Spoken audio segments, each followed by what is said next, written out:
Les chats étaient des dieux en Égypte ancienne. Dans l'Égypte antique, les félins ne se contentèrent pas d'être des animaux de compagnie.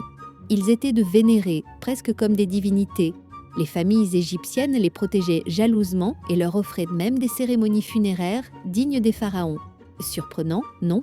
Les Égyptiens croyaient que les chats apportaient bonheur et protection. Pour eux, tuer un chat était un crime passible de la peine capitale. Dans ce cadre mystique, ces animaux sauvages étaient souvent associés à la déesse Bastée, protectrice des foyers et de la maternité. Sa représentation emblématique était celle d'une femme avec une tête de chat. Mais ce n'est pas tout. Les Égyptiens utilisaient même les chats pour contrôler les populations de rongeurs, menaçant leurs réserves de nourriture.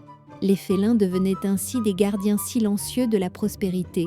Ne sous-estime pas l'impact de leur présence. À la mort d'un chat, une montée de chagrin s'emparait de la maison.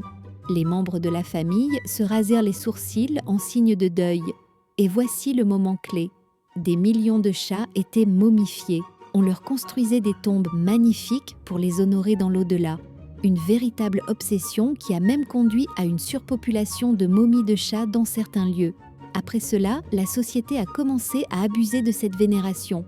Le commerce de chats momifiés est devenu si lucratif qu'il a tissot attiré l'attention de voleurs et de profiteurs. Enfin, la révélation finale.